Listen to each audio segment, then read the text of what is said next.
All right, what's the first step that we want to make sure that we take when it comes to putting out an ad? What's the first thing we want to do when it comes to putting out an ad? Where do we start? So now you're going to create a Google ad, okay? Where do you start? What do you have, or what do what's going through your head? How do you start the whole process? Opening the account. Okay, well, having an account is good. Let's assume you have an account already. But that's a good start. Yes, I like the way you're thinking. Step 1, have a Google Ads account. All right, you got that. Step 2, good. My target or my audience? Okay, so I'm going to throw down some words here a little bit, right? So target, what else? Target, what else are you coming up with? Budget. Budget, okay, good. What else? Product, okay, I like that. What else?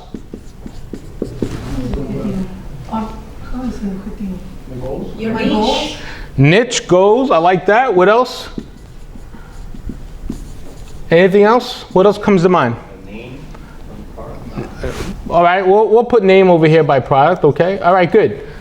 So basically we're looking at all of the above, right? Remember when we started back about this conversation, we started what? We started with why, remember who, okay? So that's a good place to start. The what, the why, and the who. What is your product? Why would someone buy your product? And who will buy your product? Okay, so we've covered a little bit of that right there in that whole section. All right, so let's think about the idea of setting this up in our head. So where do we start? Well, if you think about marketing like this, in a circular pattern with 4 basic quadrants, the first one is to have a goal, okay? Once you have a goal in mind, then the next one would be to create a strategy.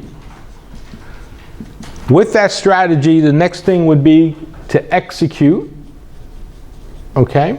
And then that last piece is really important. That would be to measure.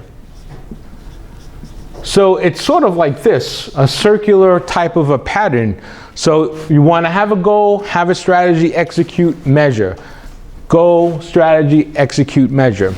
Because what's going to happen when we start to place an ad? Well, we're going to go out there, we're going to place an ad, and we say, okay, I have Professor Ken's marker I want to sell. It's an amazing marker. It does amazing things, help you answer incredible marketing questions. Okay, the marker is $5.99. I want to sell for $5.99. That's my goal, is to sell 100 of these. So my strategy is to create ads on TikTok or Facebook and Google ads, right? And to get it out there. So I go out and I have $1,000 to spend, and I decide I want to spend $1,000. So I spend, I don't know, $500 on Google ads, $250 on TikTok, and $250 on Facebook. And then I just see what happens, and then what happens is I get some results, right? Okay. So then I get results, and now I want to measure to see how that whole process went.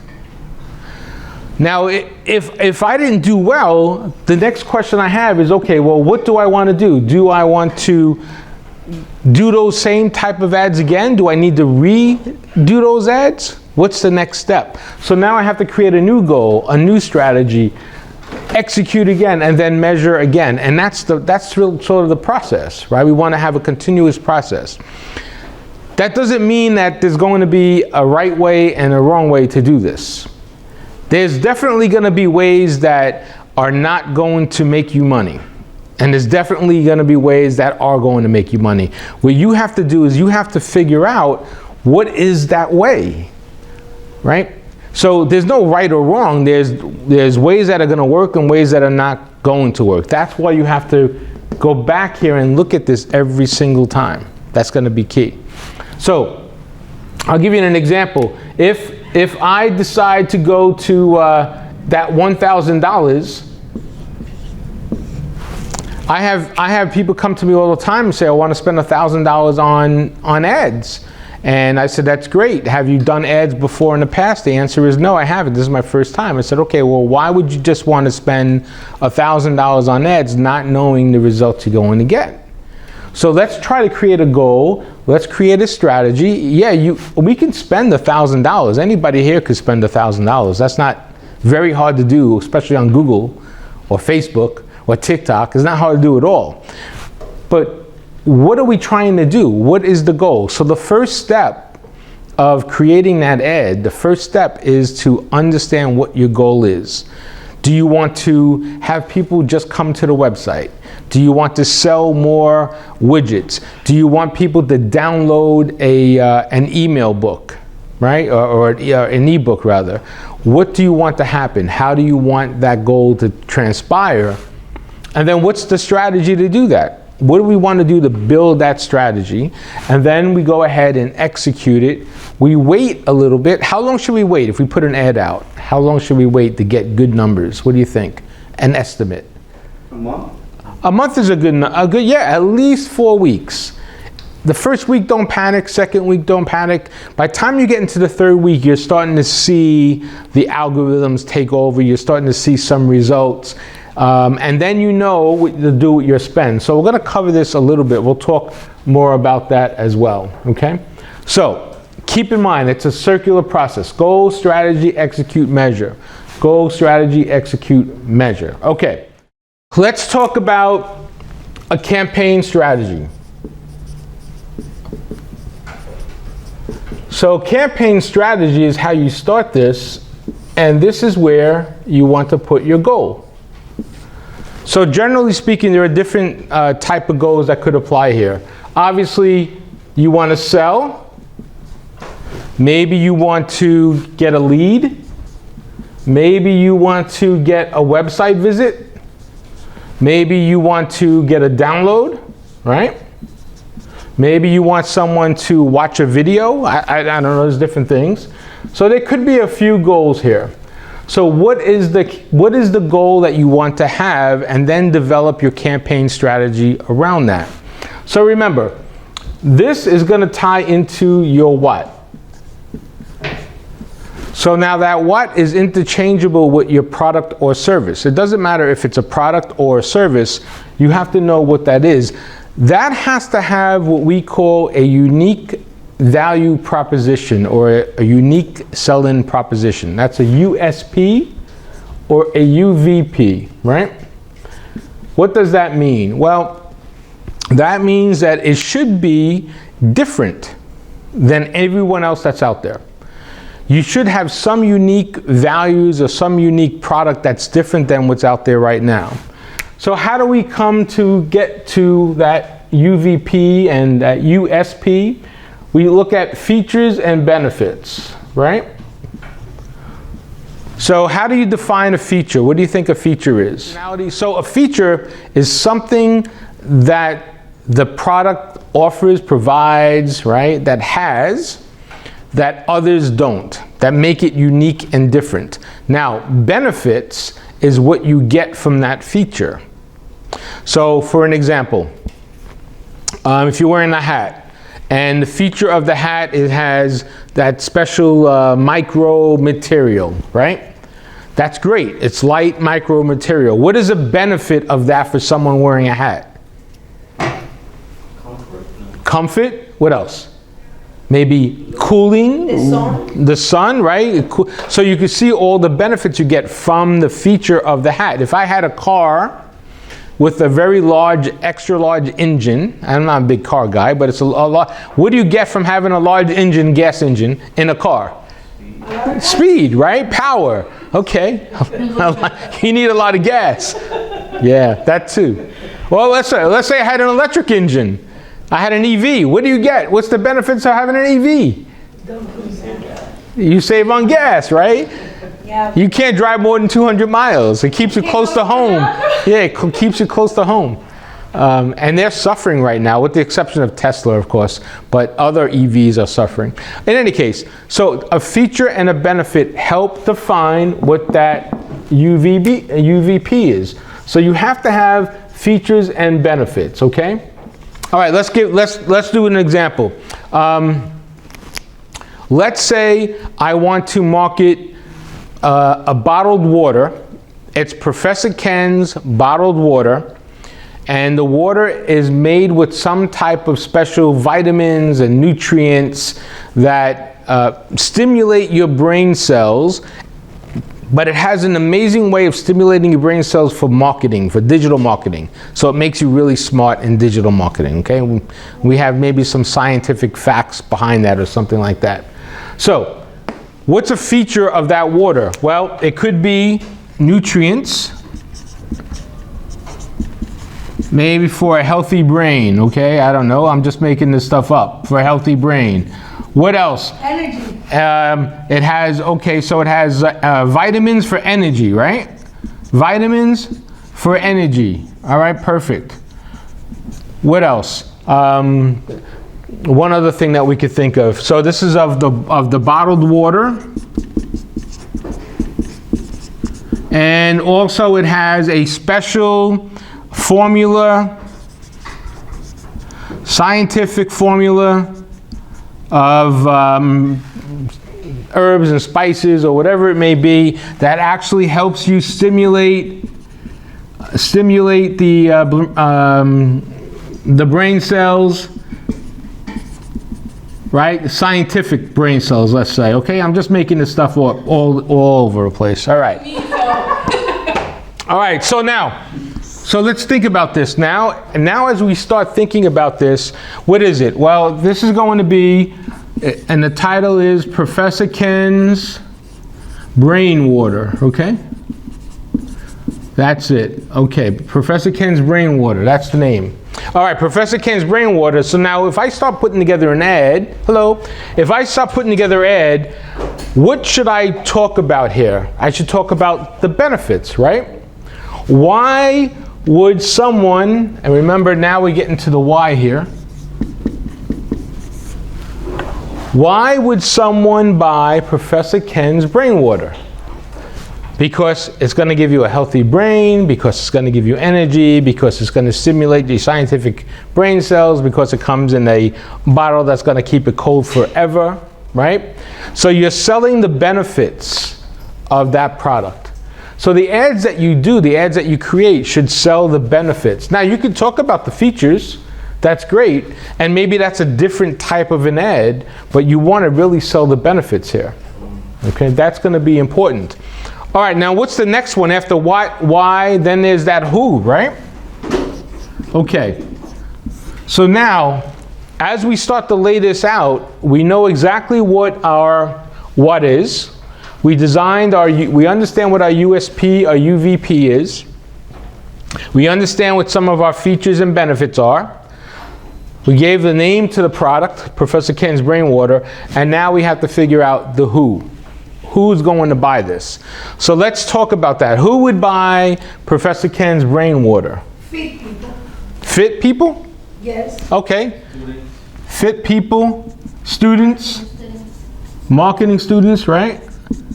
Perfect. Especially marketing students. Who else? How about anybody who's thirsty? Oh, because we haven't gotten to the price of this yet, so we have no idea what the price is, because it's not gonna be cheap, right? Exactly. All right. So now we start knowing the who is. Now we're actually giving the profile of their psychographics or their physical graphics, okay? But then we have to start looking at the demographics, like how old are they? Are they younger or older? Are they male or female? And where do they live? That's the next W, which we don't have, which is the where. We're gonna get to price here in a second, but that's part of the 4 Ps. And if you remember what I said, I put price last, which we'll come back to in a second, right? Okay, all right, so fit people, students, anybody else? How old are they? Let's say mid-age, right? Yeah, mid-20s, okay, mid-20s and so forth and so on. Okay, that's good. Okay, so now we have an idea of where we're going to. Now, the question about price is important because you don't want to create a target market that can't afford your product on price. So you have to consider price when you're thinking about your target. But in this case, the water is going to be $10 a bottle.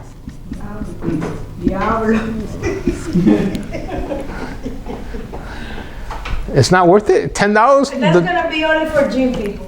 For gym people? Only for... The only the fancy brickle gym. But you don't want... Sí, los ricos brickle. No good. Yeah. All right. That's a good point. A Fiji water is $2.50 and it's expensive. But imagine the water that makes you smarter, like in marketing. If it was a real... Right. See? She gets it. Yeah. She's my first customer. Thank you. You know, it's 20 years old. I mean, yeah. Yeah, you'll buy it for them to be smarter in marketing. Right. What if you own the business and... At 20 years old? No, what if you own the business? Doesn't matter how old you are, and you didn't have good digital marketing, and you knew that this water, which was created by a great digital marketer, which has certain nutrients in it, would stimulate your digital marketing. You wouldn't pay $20 to give it a shot? Yeah, you see? It's kind of gimmicky, right? But all right, well, let's get off the gimmick for a second. All right, but let's talk about that.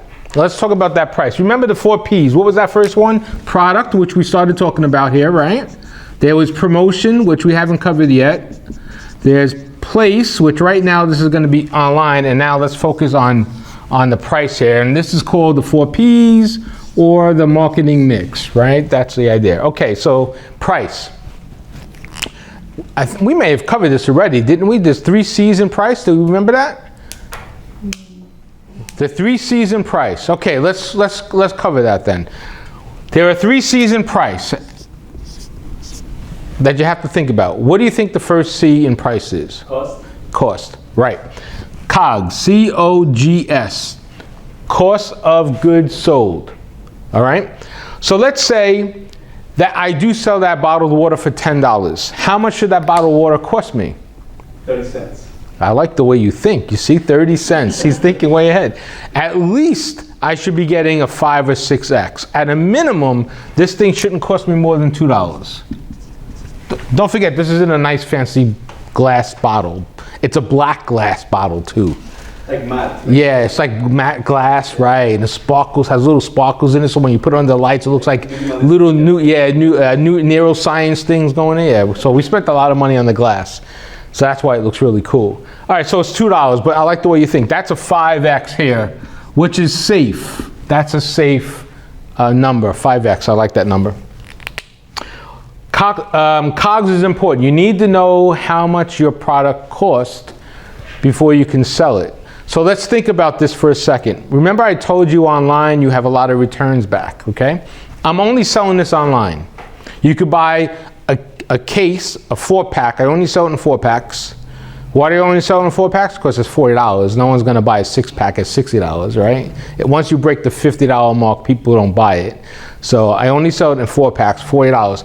But I also take returns back. So somebody buys it and they return it. So my return rate is going to be at least 20 or 30%.